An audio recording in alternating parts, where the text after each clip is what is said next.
Shalom, I'm Rosa. We're continuing our series on living the Shema in loving your neighbor as yourself. Today we will look at this urgent call.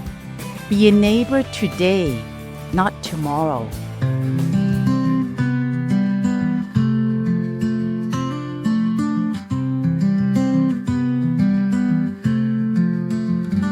Be a neighbor today, hear the call. A stranger's pain is not so small. Love him as yourself, rise above the wall. Reflect Yahweh's heart in your way. Don't let the kindness fade away. Like the Samaritan man, no delay, no excuse. Care, compassion, mercy, don't refuse. Do not pass by, not tomorrow, not someday. Be a neighbor today. The road is rough, the cries are loud.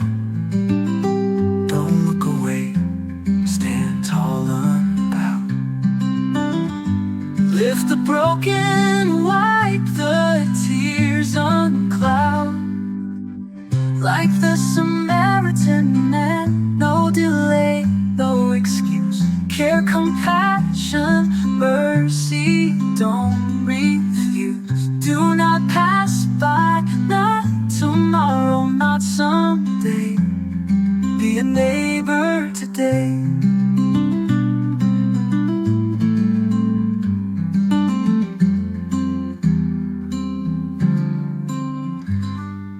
The world spins fast, hearts grow cold, but love is the fire, worth more than gold. Reach your hand before stories untold.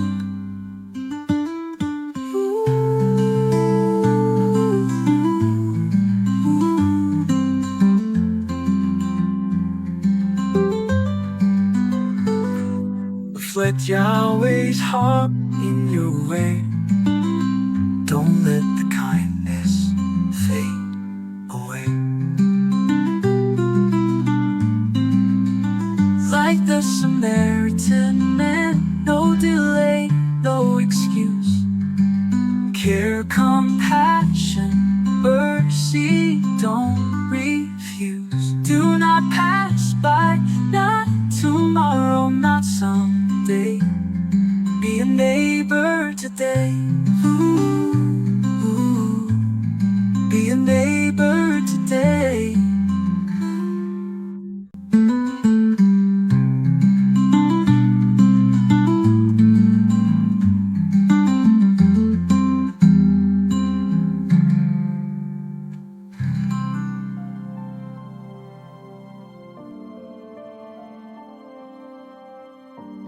In Jesus' time, this road from Jerusalem to Jericho was notorious for its danger.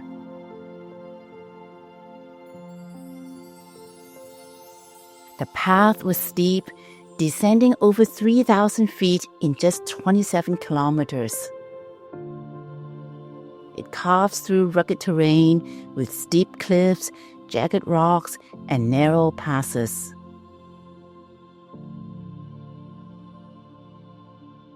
These long stretches of winding trails became the perfect hiding places for robbers to lurk behind the boulders, waiting to ambush vulnerable travelers. Everyone who walked on this road knew the risks, yet they still choose to travel it. Merchants drawn by the thriving trade between Jerusalem and Jericho often traveled this treacherous route with caravans laden with heavy goods. A farmer might journey home after selling his harvest in Jerusalem. Pilgrims walked this road on their way to the temple. Priests and Levites might head back to Jericho after completing their services in the temple.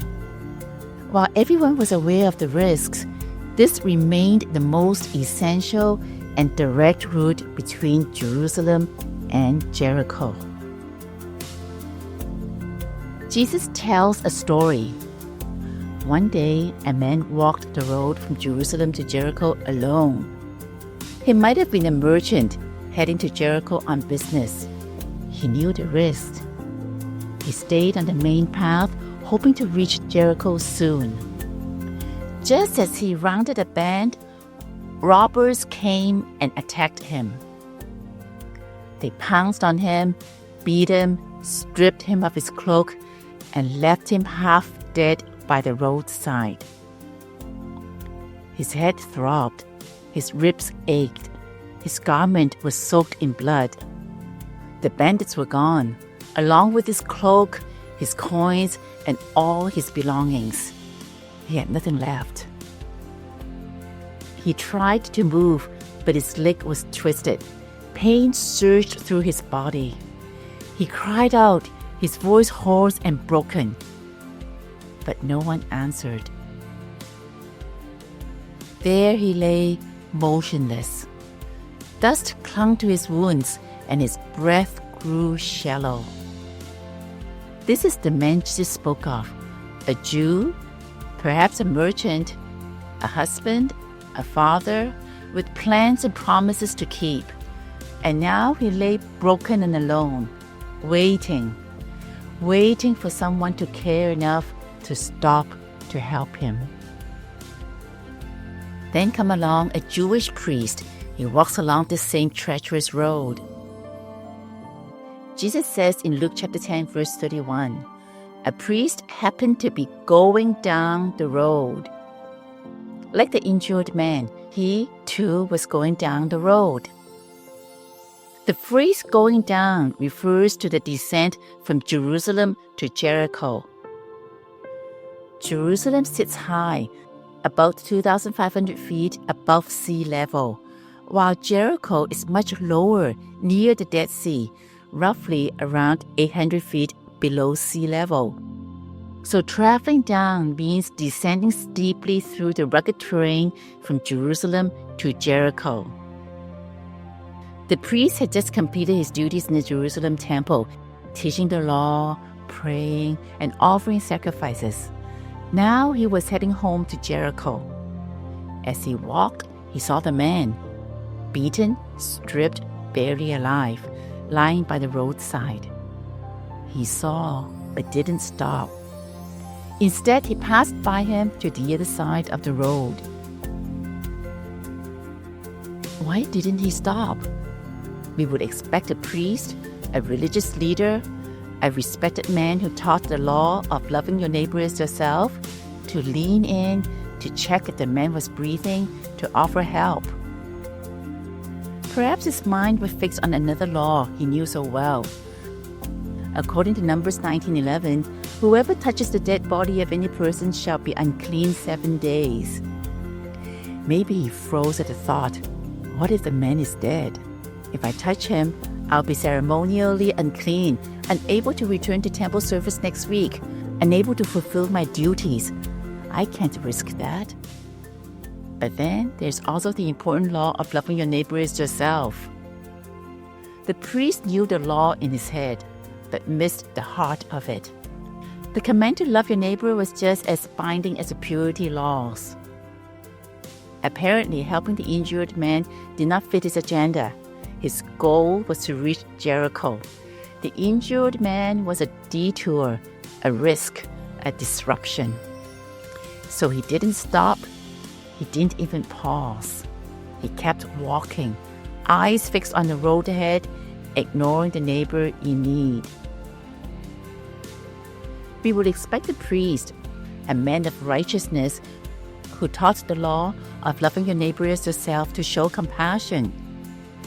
But in that moment, the priest who preached mercy failed to practice it.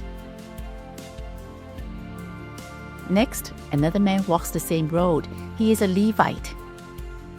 Levites served alongside priests in Jerusalem temple, leading worship and maintaining order in the sacrifices.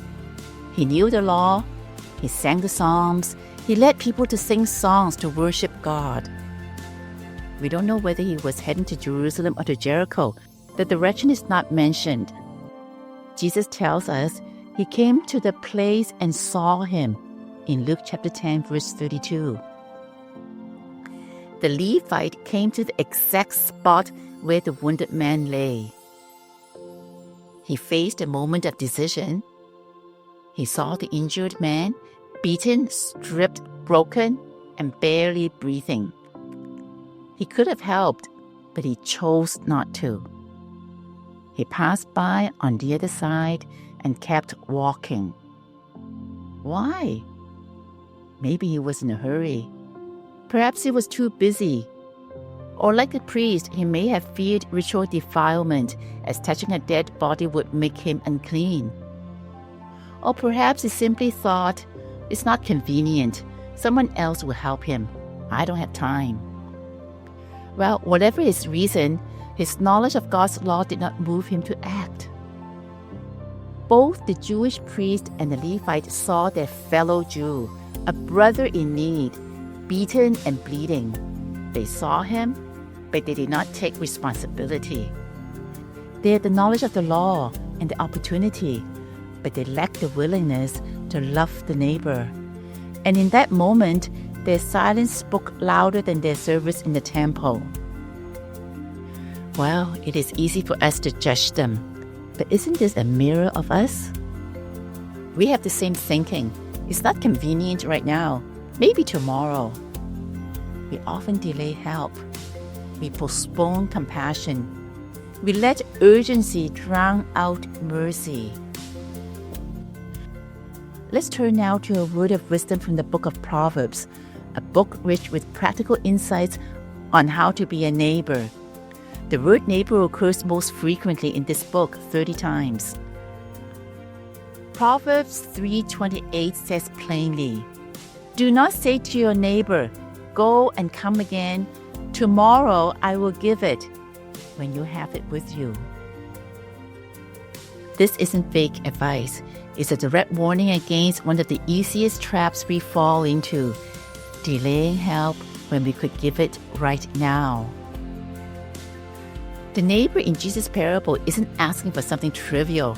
He is in desperate need. Love your neighbor as yourself. If you were in his place, beaten, broken, bleeding, you would want help right away. You might die today. You can't wait until tomorrow. To love our neighbors ourselves means that our plans would need to be readjusted.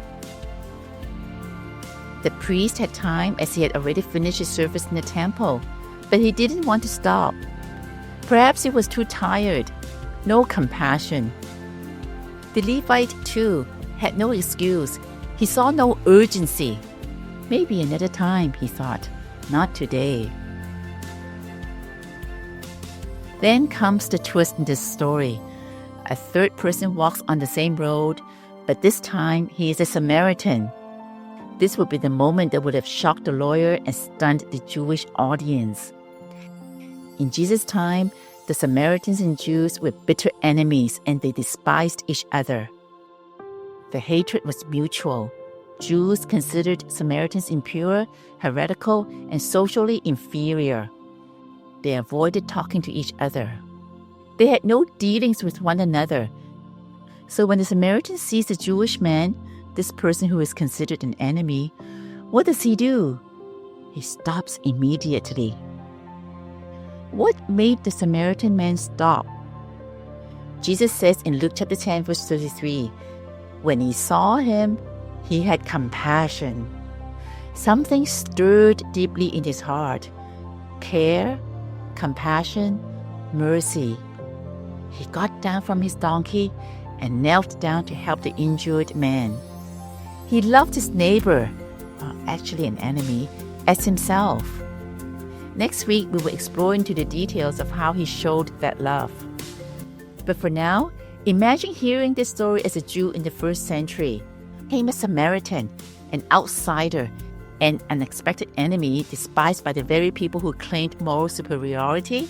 He saw the injured man and his heart was moved with compassion. He didn't just see, he stopped. He gave his time. It was inconvenient, but he had compassion. The Samaritan man did not say, I'm too busy, not now. I'll come back tomorrow. Someone else will help. He embodied Proverbs 3:28. Do not say to your neighbor, go and come again, tomorrow I will give it, when you have it with you. He acted in the moment. He didn't defer mercy for a more convenient time.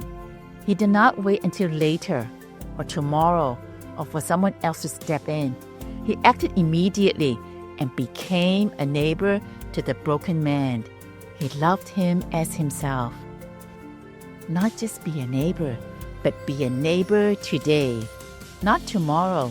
Start today.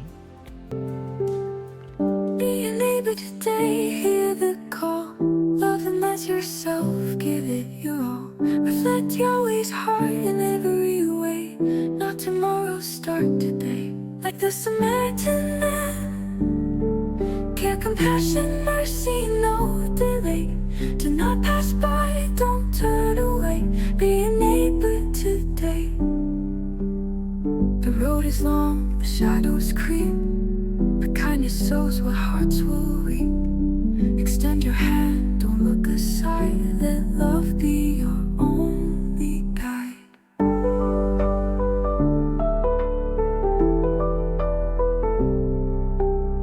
The road is long, the shadows creep, but kindness sows what hearts will reap. Extend your hand, don't look aside. Let love be your only guide. Like the Samaritan man. Care, compassion, mercy, no delay. Do not pass by, don't turn away. Be a neighbor today. Like the Samaritan man. Care, compassion, mercy, no delay. Do not pass by, don't turn away. Be a neighbor today. A stranger's pain is not their own. We are connected, flesh and bone. No time to wait, no time to stray. Be a neighbor today. Like the Samaritan man. Care, compassion, mercy, no delay. Do not pass by, don't turn away. Be a neighbor today. Shalom, I'm Rosa. Let's reflect the heart of Yahweh and be a neighbor to someone today. Do not delay. Do not say tomorrow. Be a neighbor today.